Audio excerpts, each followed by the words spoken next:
Rust on your water heater's burner assembly cover is a huge red flag for potential water heater failure, loss of efficiency, and safety risks.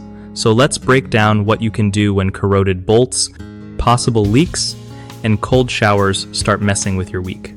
First thing, if your burner assembly cover is rusted out and those bolts are looking like they are welded on by corrosion, do not force them with a regular wrench because you could snap the bolt or even crack the tank.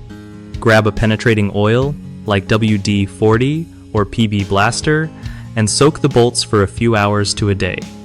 If they still will not budge, you can try gently tapping around them with a rubber mallet to break up some of that rust. For really stubborn rusted bolts, you might need a bolt extractor or a socket set specifically made for stripped or rusted bolts, which you can rent from a hardware store. If the rust is covering more than just the bolts, like you see it spreading across the whole burner compartment or near seams, be honest with yourself about the water heater's age, because 8 years is kinda getting up there for most residential tanks. Always check for signs of leaks around the bottom of the water heater, since corrosion is usually a sign water is escaping somewhere it should not. If you spot water, even just a little, shut off the supply and call a pro, because leaks into the burner area are a safety hazard. And one last thing, if you have blinking lights on your gas control valve, look up your model's error code chart online to see if it is pointing to the thermopile or another safety switch, instead of just assuming it is the thermocouple.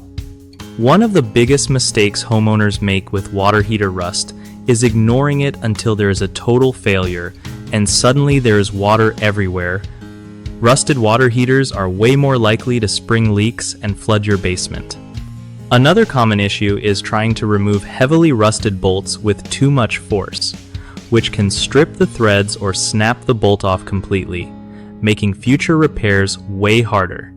Always use penetrating oil and take your time. A third problem is misdiagnosing whether it is a thermocouple or thermopile issue based just on symptoms. If your gas valve has blinking lights, check your manual for error codes, and do basic tests with a multimeter to confirm before swapping out parts you might not need.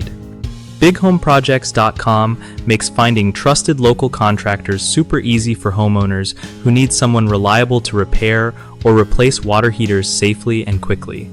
If you are a contractor, BigHomeProjects.com helps you connect with real people in your area who need your skills, so you spend less time hunting for jobs and more time actually getting paid.